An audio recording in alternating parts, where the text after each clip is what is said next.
All right.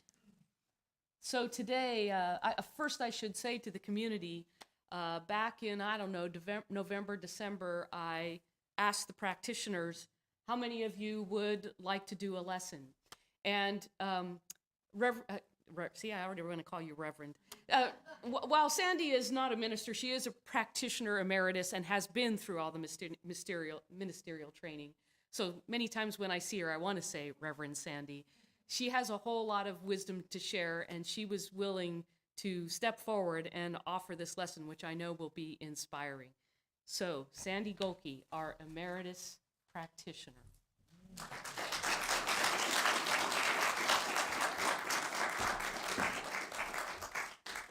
Straighten things up here.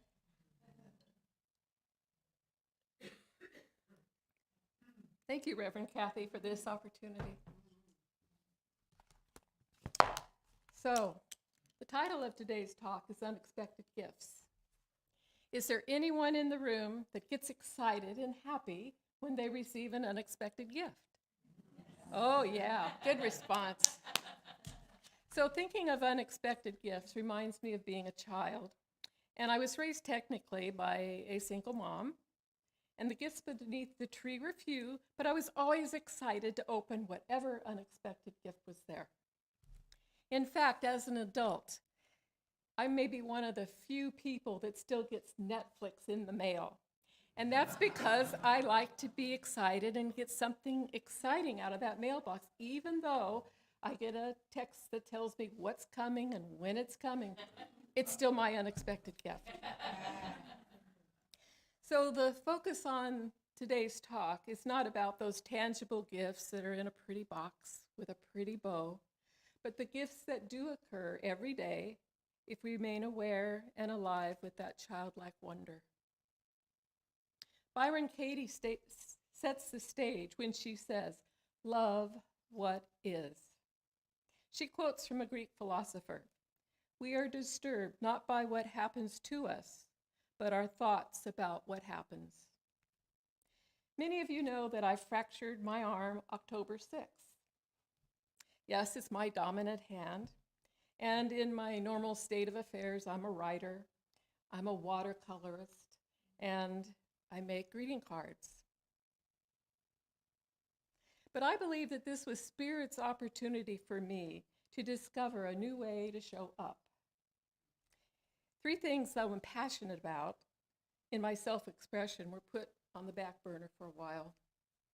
And my first thought about acceptance was, my arm is broken, and I cannot unbreak it. The frequent human reaction to unexpected gifts, such as this, is often, ain't it awful? But these events aren't limited to just physical injuries. They can include emotional losses and injuries of the heart. They can include unexpected losses in relationships or in jobs, or anything that we thought would be permanent in our lives. So after we move through that shock of the unexpected, our first powerful action must be to accept what is. And this can happen only after we lose our grip on believing that it's awful. This is our reminder that in our human stage of life, in our human experience, nothing, absolutely nothing is permanent, and that the permanence only exists in that spiritual presence that's within us. So back to my experience. I received many intangible gifts as a result of my injury, and I was willing to accept that I would not be handwriting or making cards for a while, but I was determined that I would continue to find an outlet for the expression that I normally would do with handwriting. Perhaps I make it sound easy. Granted, with a broken bone, we know that it's got a start, it's got a healing, and then life continues perhaps the way it was before, certainly a lot more like it did before. And there's many of these undesired events that continue to change our lives with a long, long duration. So even though there is that pendulum between a broken bone or something that changes the life for a longer time, these principles still work. So when that happens, we must turn consciously towards that infinite presence of spirit that is within each of us. We're filled with infinite possibilities when we open to them. These unexpected and undesired events are the best opportunity for us to deepen our relationship with spirit. And to remember that we're not alone and we do nothing by ourselves. Spirit, God, is my partner in everything I do, everything I say, and everything I speak. So moving ahead with my determination and willingness to find a new way of being and expressing, my first discovery was on the computer. There was something that had been there forever. I'd seen it. I had no reason to check it out. And it's that little icon that's a microphone. How often have you seen that in your own lives, where there's something that you wanted or something you could use, something you maybe needed, and it was always right there, but you never saw it. Maybe you didn't need it. So from there, I would turn on the mic and I'd speak out loud whatever it was that I wanted to put in writing. Often the things that I share with my computer come from my heart. They're really part of my authentic self that is free to just be out there. Not only could I easily and effortlessly get my word on paper, but the larger gift was that I was exercising my voice and speaking loud the gifts that I had to share and what really is who I am and what matters. In the thing called You, which is the book that I would hold up, but I forgot to get it, Emerson says, every man is a doorway through which the infinite passes into the finite, through which God becomes man, through which the universal becomes individual. I'll say that one more time. Every man is a doorway through which the infinite passes into the finite, through which God becomes man, through which the universal becomes individual. And this means that there is a divine and perfect, much greater than our human selves, and yet it exists where?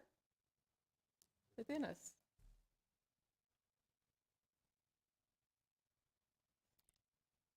As we become willing to let go of limiting thoughts about ourselves, it is our natural experience to become and receive more than we might have imagined up until now. In the thing called You, our book for the first quarter here at the center, Ernest Holmes says, because spirit is within us, we have these irresistible urges, the longing to live more fully, the feeling that life belongs to you. There is something beyond all doubt and fear, something that has never been limited by your acts or destroyed by your feeling. There is this only something that can make you whole. Do you ever feel these vibrations within? I know I have, because from an early age, I always wanted to be an author, and then in the last era here, or a speaker. I always wanted to be seen. I always wanted to be heard. And as I was preparing this talk, I had an interesting revelation. I frequently drive on Dayton Road and I see my favorite billboard.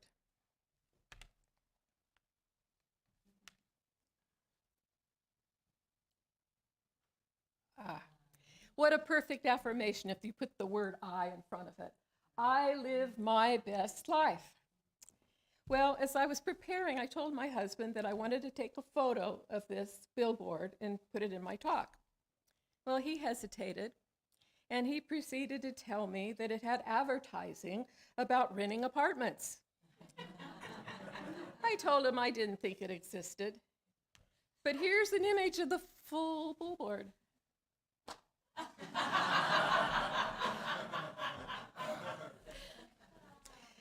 So this isn't about our different views, but rather that we see perhaps what we want to see, or more often than that, we see what we're used to seeing. It may be, ain't it awful? Or it can become looking beyond conditions and creating something better. So many of you have followed me here through the years when I've done different speaking parts. It could be meditation on Sunday or something else. And while I might have had something worthy to say, I'd been glued to using a written script I had prepared. Also, up until now, I couldn't imagine talking more than 10 minutes. Actually, it was more comfortable with 5. Now, I interpret this behavior as something that kept me safe as a child. I was a very good kid, and I did what I was told. Don't be seen and don't be heard. So in this adult version of myself, I've wanted to express out loud. And up until now, my false belief in the quietness kept me safe, and an attachment to the lessons of the past continued to block my full expression. It also blocked my inner joy from coming out without censoring it. So now, I am speaking more out loud. I am feeling more joy. I am being my authentic true self, which is our theme for 2023.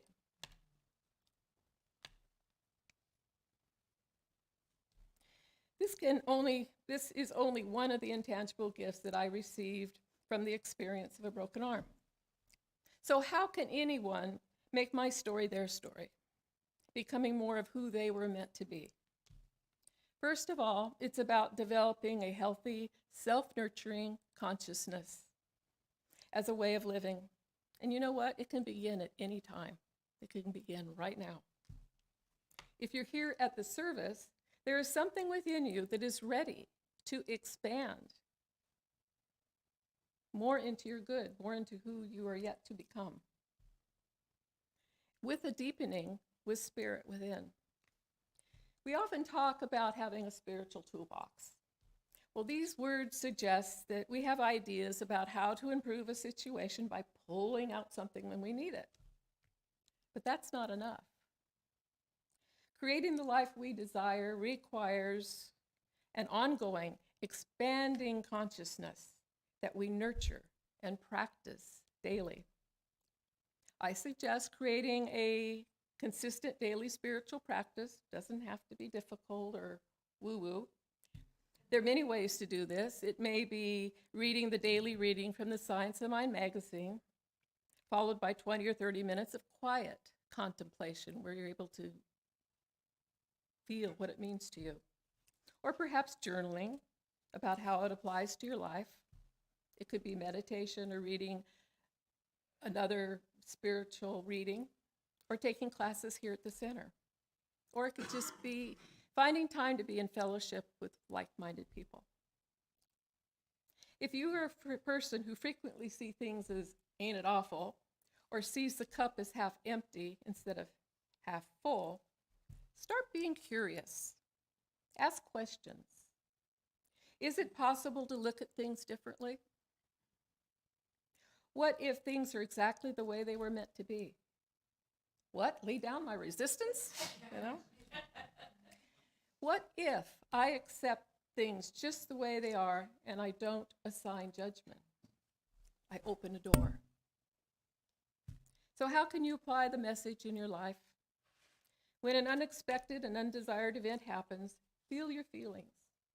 We don't like some of that stuff that happens, and we don't go to a direct fix, so that doesn't work. We have to feel the feelings, which, yeah, there can be a little ain't it awful there, but you don't build a condo in the ain't it awful. You allow it to shift and open up to other possibilities. Number 2, if you find yourself in ain't it off thinking, remember there may be valuable, unexpected gifts along with the event. Oftentimes, these unexpected gifts we don't see. You know, it may be someone or some people within us that move closer to us because we need some assistance. It could be our new willingness to accept help. There's a number of things that takes a real awareness to be aware of, but they do happen. Number 3, let go of attachment of how you thought things could be. Number 4, turn towards God and open to its guidance. This requires that we become humble. To be humble in stillness, to grow and accept your relationship and acceptance of spirit within. That there is something gentle in there that is there for us. Number 5, I believe. Practice slow, conscious breathing as you look within yourself and around your environment for the all-present good and say thank you. Practice gratitude as a daily practice, but more than just a list, feel it. Okay, I've got my list. Flowers are beautiful. No, I look, I see, I feel. The flowers are beautiful. In the Science of Mind text, Ernest Holmes says, pure spirit exists at the center of all form. Of itself, it is formless, but it is ever giving birth to form. The forms come and go, but it goes on forever. We are some part of it. If pure spirit is at the center of everything and is always responding to our thought, there is no limit to its manifestation for us, except the limitation we set by our thoughts, by our beliefs. He goes on to say, spirit then is all there is at this very hour, and its creation is spiritual. The universe is a spiritual system impregnated with divine ideas and peopled with spiritual forms. The ideas of God are perfect laws on their way to producing complete and perfect effects. The universe is alive, conscious, awake, and aware. It is love and life. It is law and order. It is a cosmos. So my intention was to have this be a 20-minute talk. I have no idea how close that is.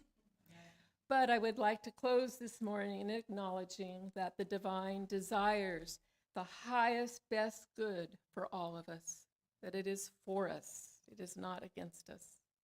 And it is in the universe. It's everywhere we are. It's in our families. It's in our friendships. It's in those we haven't even met yet. And this is true whether we see it or not. Through spirit, there is always infinite possibilities unfolding within our body and our affairs, whether we recognize it or not. That there is a power greater than we are. It is within us, and it produces good that we may not see or be aware of. We are more powerful than we may imagine. When we tune into the infinite love and peace and express it freely, we are the gift of spirit. Namaste.